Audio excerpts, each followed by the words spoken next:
Ele vem aí, Luciano Gleuce e a sua Resenha com Muvuca Podcast. Mais que entrevistas, é aquela resenha mesmo. Muito bem, sejam todos bem-vindos a mais um podcast Resenha com Muvuca. Saudade, tudo bem, meu amigo Will? Tudo certo, Luciano, saudade também. Estamos de volta mais uma vez, né? É isso aí, com uma convidada sempre especial, né, hoje. Muito especial e o assunto vai render hoje, hein? É o assunto do momento, né? Com certeza. Estamos aqui presente, doutora... Luciano Sgarbi? Luciano Sgarbi, isso que eu falei. O Luciano Sgarbi, o Xará, Xará, né, Luciano? Luciano Sgarbi. Vamos então, boa noite, seja bem-vindo, doutora. E quem é a doutora Luciano Sgarbi? Boa noite, Luciano, boa noite, Will, boa noite a todos. Então, eu sou baiana, né? Acho que é a minha primeira característica. Eu sou médica infectologista. Eu trabalhei muitos anos na FAMEMA e me aposentei já, né? Já estou aposentada. Trabalho na minha clínica, que é a Sgarbi Vacinas. E sou casada, tenho 2 filhos lindos e aguardando os netos. Que legal, que bacana, né? Essa história é bacana. Veio da Bahia para cá direto, casou com um paulista? Sim, este foi um problema. Não consegui levar o marido, né, para a Bahia, mas estamos sempre por lá. Bahia é terra boa, né? Ô, terra de gente boa. Rei, uma terra boa. A gente sempre brinca com essas coisas, né? E se apaixonou por Marília, né? Sim, como não, né? Uma cidade acolhedora, cheia de jovem, movimentada. E esse envolvimento sempre com os universitários, né, gera uma energia que você está sempre, né, se renovando, se reinventando, discutindo.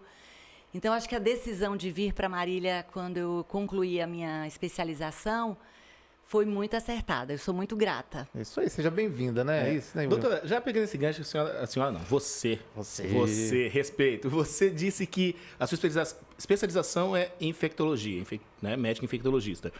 Ficou muito na moda, não sei se vocês podem falar assim, mas moda hoje, né?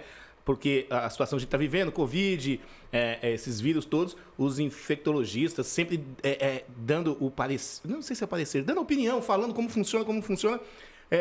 Sentiu que agora, assim, a importância da profissão realmente apareceu? Como é que ficou a sua situação nessa aí? Muitas entrevistas, muitas pesquisas, muitas coisas assim?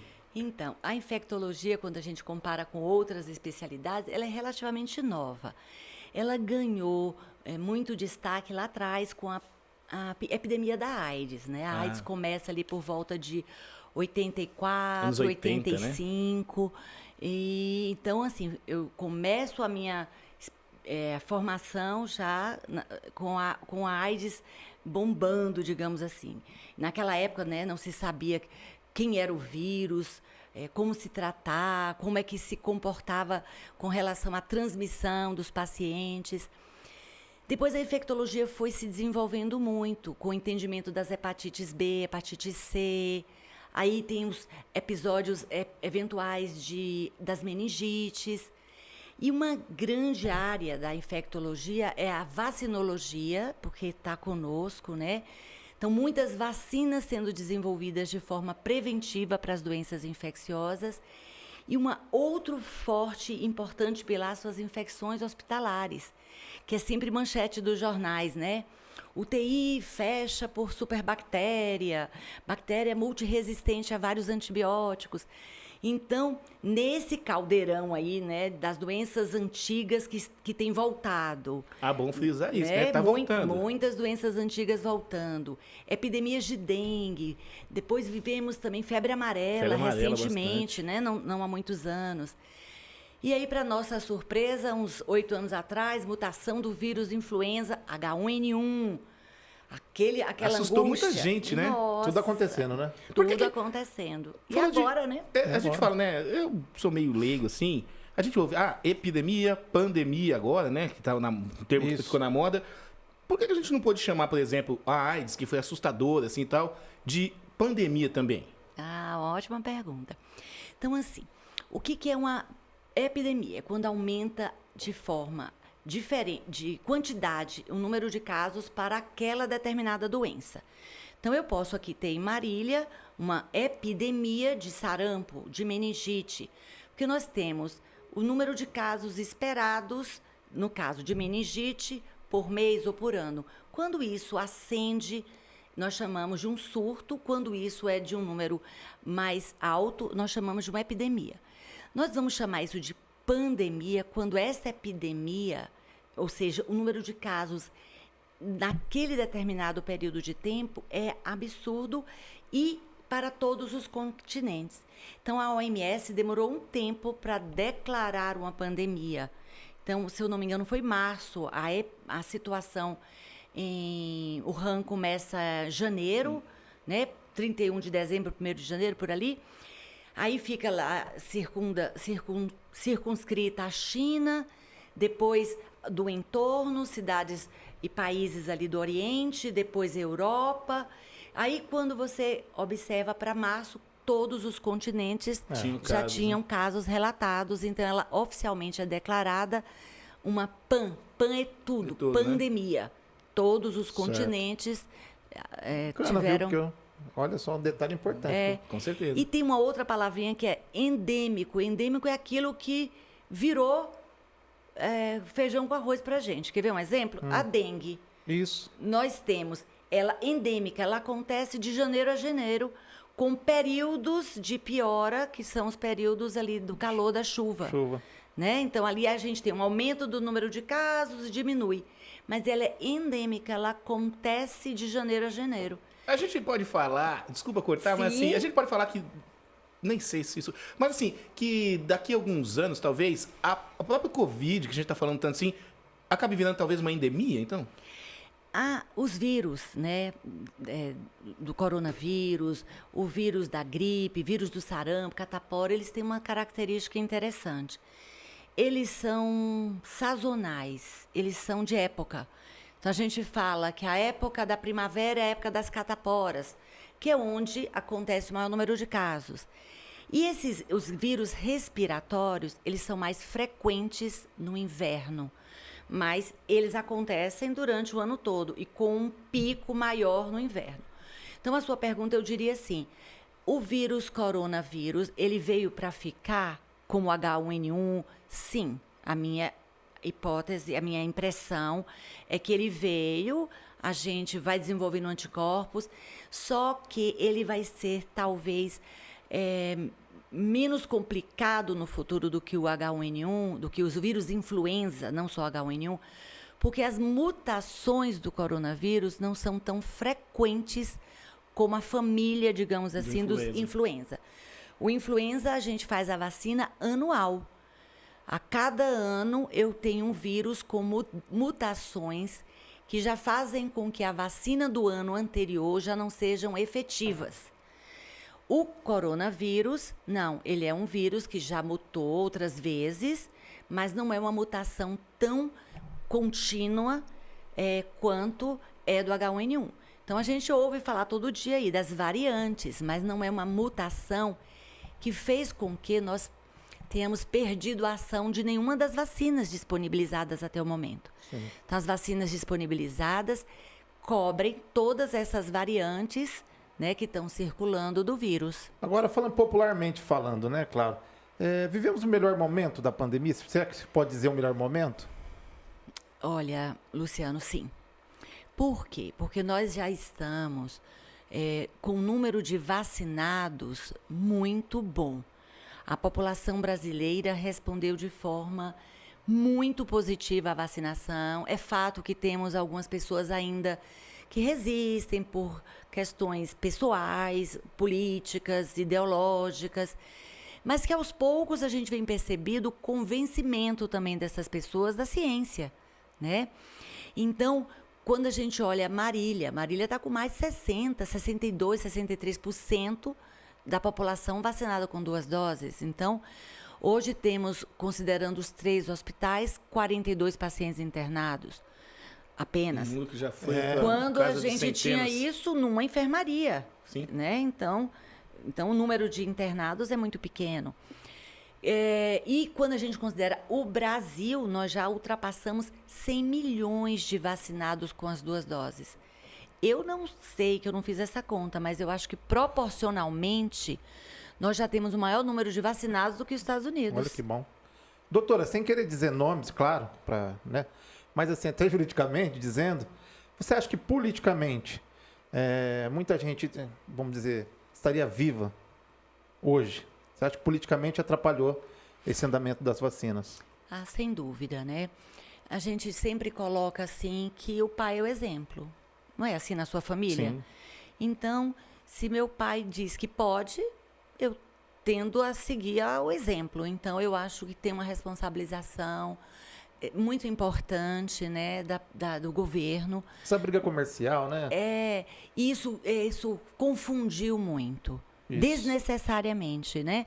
Porque não só as medidas de vacina, as medidas não farmacológicas que a gente fala, que são as medidas que não envolvem remédio, elas são muito importantes para diminuir a pandemia, diminuir a transmissão. Esses cuidados que a gente costuma falar, máscara. Vamos pôr máscara, vamos... Não abraçar, não beijar. Era um preço alto que pagamos, né? Sim. Porque o brasileiro é festa, é alegria, é convivência, é sorriso. Mas a gente tinha que entender que tudo tem um custo. Eu também tinha muita dificuldade de explicar para o meu paciente HIV que ele, para namorar a sua namorada, a sua esposa, o seu parceiro ou a sua parceira, tinha que usar preservativo. Ele falou, doutora, mas eu não gosto. Não gosto de preservativo. Eu falo, né, paciência, mas como é que nós podemos explicar? E tem que ter esse entendimento. É a mesma coisa, a doença é de transmissão respiratória. Então, máscara vai ainda fazer parte da nossa vida por um período ainda. Ela não é para ser tirada já. Eu até aproveito para dizer que eu estou sem, porque nós estamos aqui com um distanciamento e vacinados, bom, né? Vacinados. Agradeço a Deus todos os dias. Eu já estou com a minha 3ª dose. Bom.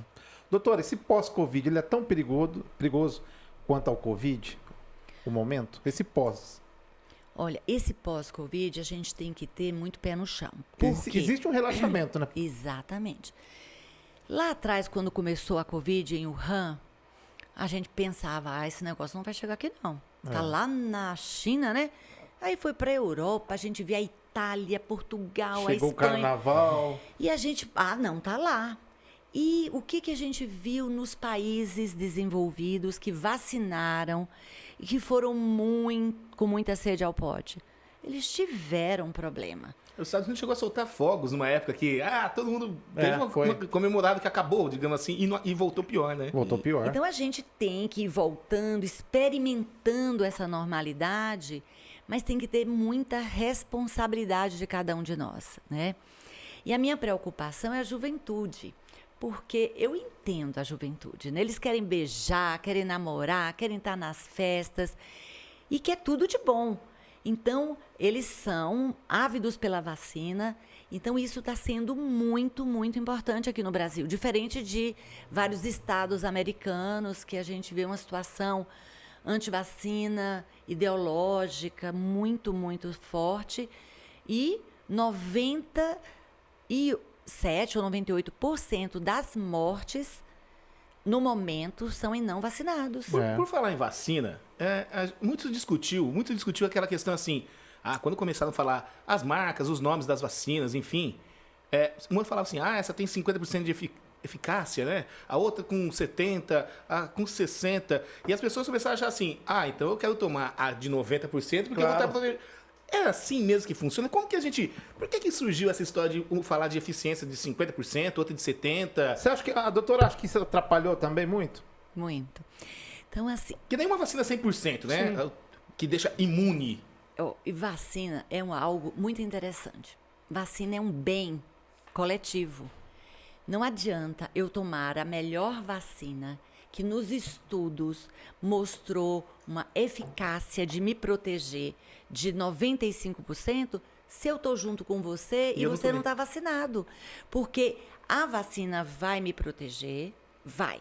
Mas eu posso pegar uma forma mais branda e eu posso não ter uma forma branda, ter uma forma assintomática e passar para o Luciano, que é idoso, ou que tem diabetes, ou que é hipertenso. Então, as vacinas, elas têm uma proteção distinta uma da outra, né? Mas, quando todos tomam a vacina, isso funciona como se a vacina tivesse quase 100% de proteção. Então, eu digo que o melhor goleiro toma gol. Sim. O melhor atacante perde pênalti. Sim. Então, não tem uma vacina que seja 100%. Nós vamos ter morte em vacinados, mas estatisticamente é 0,0, né? É diferente do que nós vimos nesses meses. Eu fico pensando no telefone da doutora, ficou lá no pico, né? Não, eu imagino, Como é que ficou, doutora? O telefone era de madrugada, era paciente, era amigo, posso isso, posso aquilo? A vida ficou bem difícil para todos nós, viu? Bem difícil, porque nós ficamos numa pressão de número de pessoas para atender. E é uma doença que foi muito complicada, porque quando você está doente, né, o Will, o Luciano, qualquer um de nós doentes, a gente quer ficar junto de quem a gente ama. Sim. Tem alguém para cuidar ali, né? Tá ali, você quer um dengo, você quer se queixar, tá doendo, não tá bom. Sem dúvida. Você quer reclamar. Agora, você tem uma doença que o médico diz para você que ainda não tem um remédio específico para ela, que vai cuidar de você da melhor forma possível, mas nenhum de nós tem a garantia para te dar. Então, isso e você tira você do seu convívio, põe você dentro de um hospital ou na sua casa, isolado do restante. É de pirar. Então, você tinha que cuidar do doente e cuidar dos familiares, porque você era o porta-voz de notícias. E a família, ela quer falar com o médico que está cuidando. Então, foi um período de uma sobrecarga. Eu acho que nós, da área da saúde, todos nós envelhecemos muito esse ano. E eu quero dizer que foi o ano de mais união. Eu nunca vi um trabalho tão unido como foi. Então, você via o fisioterapeuta, o nutricionista, a psicólogo, o fonoaudiólogo, o pessoal da higiene e limpeza preparando para te deixar o quarto pronto o mais rápido possível, as secretárias, escriturária. Olha, o ambiente hospitalar, todo mundo sabia exatamente qual era o seu papel. Que bacana. Desde o porteiro à diretoria. Então, foi um trabalho de equipe. Em qualquer hospital que você fosse, você sentia esse clima de regaçar as mangas e vamos trabalhar. Pergunta aqui da internet, Will. O psicológico do paciente, essa serve para mim, viu, Will? O psicológico do paciente que tem algum problema pulmonar, ficou mais sensível durante essa pandemia? Sim, eu acho que eu nunca vi uma doença que gerou tanto pânico. Né? Nunca. E a gente já teve outras doenças que não tinham tratamento, né? Quantas situações nós passamos. E eu acho que essa situação também foi muito importante para o médico. Baixar um pouco a bola. Por quê? É muito importante a relação médico-paciente. Se eu estou cuidando de você, 100%, olhando no seu olho e falando, Luciano, tem tudo para dar certo, vamos lá. Confia, vamos fazer o que tem que fazer, não foi assim que a gente aprendeu, vamos. Agora, muitos entraram nessa vibe de estresse, de medo ou de negação, e medicamento. O paciente deixava na farmácia ali 500, 600 reais, né? No afã de achar que vai estar protegido, né? Loucura total. Isso atrapalhou muito o psicológico. E o paciente ligava e falava, doutora, eu estou tomando essa lista, o que é que eu faço? Para. Aí eu também não posso. Então você tinha que recuar, você tem que ir. Eu procurava acolher, evitar crítica, porque você vai deixar o paciente mais angustiado ainda, entendeu? E você vai ter que convencer. Então, porque todo mundo virou médico. Todo mundo virou clínico e todo mundo virou infectologista. Então, por falar nisso, até todo mundo tinha uma receita milagrosa, né? Toma isso com aquilo que vai dar certo. Você tem uma clínica de vacinas. Quando que... Vai chegar um momento... Algumas outras vacinas viraram assim, comerciais, né? Você tem uma vacina para gripe, pode pagar para tê-la, apesar de... A maioria das vacinas são gratuitas nos postos de saúde, né? Sim. Para a maioria das doenças. Essa vacina hoje que se toma... para o tratamento, para vacinação do Covid aí, ela também vai tornar uma vacina que a gente vai poder continuar tomando caso queira, ou comprando, de repente ela entra num protocolo de vacinação como a gente sempre tem todos os anos com a gripe, alguma coisa nesse sentido? Tem essa previsão já? Já se fala nisso? A expectativa é que sim, mas no momento sem chance, porque As vacinas, para serem comercializadas, elas têm que sair do uso emergencial. E numa pandemia, você tem que ter bom senso. Não dá para eu vender a vacina na minha clínica e quem não pode não comprar. Então não existe a menor possibilidade de alguém comprar momento, vacina. Em nenhum país do mundo, não é no Brasil. Né? Nenhuma clínica privada, é uma situação governamental. A partir do momento que a produção e que isso se torne uma rotina, aí sim você pode ter as vacinas e as pessoas podem optar, tomar a programação do governo ou tomar numa rede privada. E eu vou tomar a liberdade de, aproveitando a sua pergunta, fica à vontade, de falar como nós brasileiros também temos probleminhas, né? Nós temos um programa nacional de imunização fantástico, que foi criado em 1973, mais ou menos. Eu acho que é 73 a data. Com poucas vacinas. E ao longo desses anos, foi ampliando o número de doenças prevenidas por vacina. E o programa do Brasil é fantástico. Né? É o melhor programa de vacinação do mundo. Olha. Então, se você perguntar para mim, Luciana, funciona o que no Brasil? Eu diria vacinação e poupa-tempo. Não é? Você vai no poupa-tempo, você sai de lá com um documento que você... Certinho, é. Certinho. Vacina é perfeito no Brasil. E já antes da pandemia, nós estamos vivendo uma queda expressiva da vacinação. Então, isso vem acontecendo lá desde 2012 um pouco, 2017, 2018. Quer dizer, nós não estávamos em pandemia. E aí a gente vem ressurgindo problemas que você comentou aí no início da fala. Então, nós tivemos surto de sarampo. O sarampo já estava erradicado do Brasil. Nós já tínhamos o diploma, né, digamos assim, da OMS, de que o sarampo estava erradicado. Então, nós temos aí muitas situações graves e risco até de retorno da poliomielite. Meu Deus. Erradicado das Américas. Eu acho que a pessoa deve falar assim, as novas gerações vão chegando e não se fala mais dessas doenças. Você fala, então não existe mais. Mas não existe porque todo mundo toma vacina todo ano, poxa vida. Não existe que você tem que continuar tomando a vacina. Outro dia eu fiz essa pergunta numa aulinha para os alunos, né? Eu perguntei, quem de vocês teve pólio? Levanta a mão. Eles me olharam assim, como quem diz, acho que a professora tá louca, que é pólio, né? Aí todo mundo ficou calado. Eu falei, vocês não tiveram pólio. Porque o pai de vocês não questionou e levou no posto de saúde ou numa clínica privada para vacinar. Então, vocês estão vacinados. Ninguém questionou as vacinas. Porque isso é uma coisa da ciência.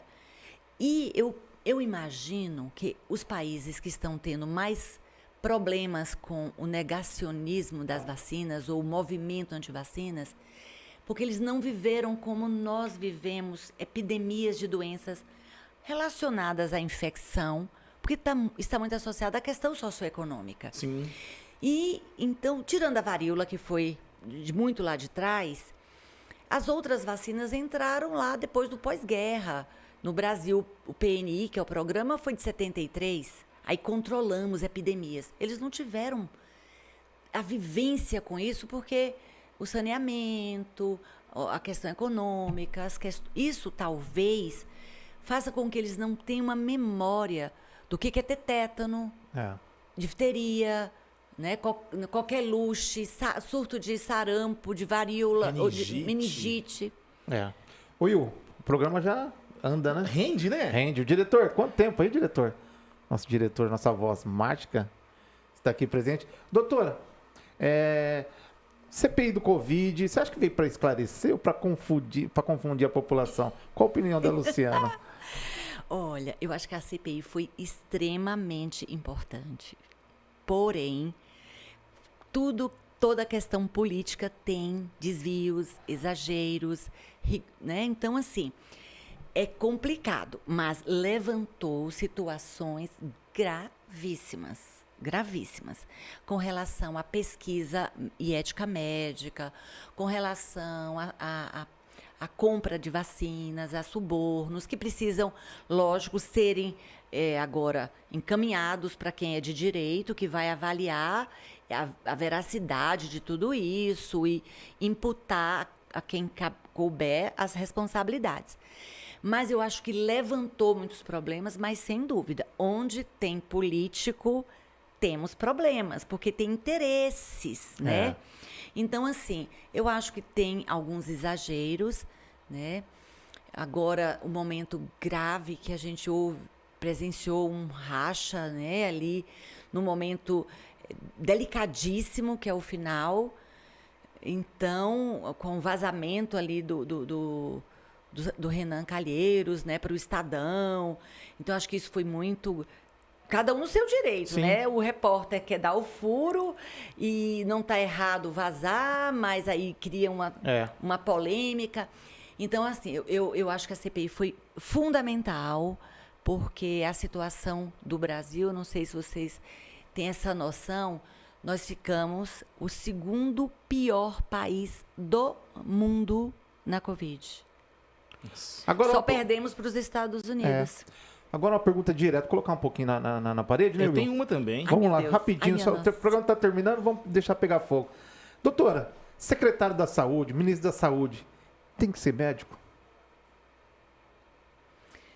Eu penso que sim. Mas, ministro, eu penso que sim. Porque a especificidade, o entendimento, a sensibilidade de algumas falas, eu acho que é necessária. Nós já tivemos muitos ministros de saúde que não foram médicos e fizeram um excelente trabalho. Nós temos aqui o Cassinho, que não é médico, e eu acho que a condução e a responsabilidade dele foi fantástica, sabe? Eu senti assim, um envolvimento muito grande, uma proximidade. Eu participei no início bastante ali do comitê. Nossa, eu achei que a condução e a responsabilidade, e mais, a divisão da responsabilidade. Tinha participação de todos os membros da sociedade. Tudo bem organizado, Muito bem organizado, reuniões semanais, a DRS também. Então, eu acho que Marília se conduziu, se portou muito bem. Então, nós não chegamos a 1.000 mortos, eu acho que nós estamos com 980, talvez, está nessa casa aí. Acho que a gente chegou na casa de 940, 950. 950 óbitos, menos que 40 mil casos. E ninguém sabe dizer acertamos ou erramos, o que podíamos fazer melhor, porque é uma situação difícil. Agora é a sua, Já estamos com a bola rolando, né? Então, a minha pergunta, na verdade, é assim, eu tenho um amigo, não vou falar o nome dele aqui, Sim. que ele não tomou a vacina ainda. Eu já dei bronca nele. Por motivo político, Já te né? dei bronca. Você sabe que eu tô Eu falando tenho alguns com amigos você. aí também, viu? Mas assim, e a fala dele é o seguinte, que ele vai esperar, né, E eu ainda falei, tomara que você seja vivo até lá, que eu falo mesmo. Mas enfim, eu falei assim, ele vai esperar a vacina, por isso que eu falei se tornar privada, para ele poder pagar e tomar a vacina. Porque ele fala que a vacina do governo é mais fraca ou é menos eficiente. Você que trabalha com isso, vacina, fala para esse meu amigo, pelo amor de Deus, e fala que eu não errei quando eu disse que as vacinas são todas iguais. Então eu vou falar para o seu querido amigo assim, né? Nós estamos no momento com vacinas de diferentes formas de produção. A Coronavac, que é a mais simplesinha, mais tranquilinha, mais bobinha, mas ela foi a mais importante para nós, né? Porque ela nos trouxe um alento e foi com ela que começamos a baixar o número de casos. E ela é de uma tecnologia tão simples que foi usada desde 1900 e bolinha, lá para trás. Pega o vírus, mata o vírus e injeta o vírus. Simples assim. Não tem nenhum segredo, não tem nenhuma tecnologia, não tem nenhuma engenharia, não tem nada, né? Tem a vacina chamada de vetor, que também não é novidade. Já tem vacina do Ebola, que foi feita com essa tecnologia. Você pega o pedacinho do vírus, que é aquelas espículas, né? A proteína spike. Aquela sequência você põe num vetor, que é um vírusinho comum que a gente tem de criança, que é o adenovírus. Pede o adenovírus para levar essa informação como uma mula que leva droga. A mesma coisa. Olha, né? que interessante. Você pega o adenovírus, põe a informação. Então, é uma coisinha... E que também não é novidade. Que resolve. Que resolve. Então, a da AstraZeneca dessa forma, a vacina da Janssen, que é dose única, dessa forma, a Sputnik, que é russa, dessa forma. E temos as outras duas de RNA mensageiro, que é a Moderna e a Pfizer, que revolucionou, mas também não é coisa nova. Ninguém tirou isso da cartola. Isso estava em estudo quando surgiu a oportunidade de se aplicar. Em vez de você ter que manter o vírus no laboratório para matar o vírus, porque isso você necessita de um parque tecnológico, né? A gente faz vacina, então você precisa de espaço. Você tem que ter o vírus para matar o vírus para injetar. A vacina Moderna e da Pfizer, o laboratório faz só aquele pedacinho da proteína. Ó, copia isso aqui no Xerox.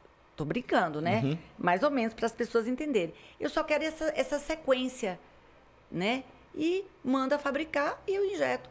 Então, é uma vacina que mudou, revolucionou, porque, vamos dizer que 2022, o vírus tem uma mutação que fique resistente a tudo isso. Na semana seguinte, a Pfizer já tem vacina. Mas, então, resumindo assim, vacina paga e vacina pública é igual. Quando eu for comprar, se um dia chegar nesse momento, eu vou comprar estas que estão aí para vender. Sim.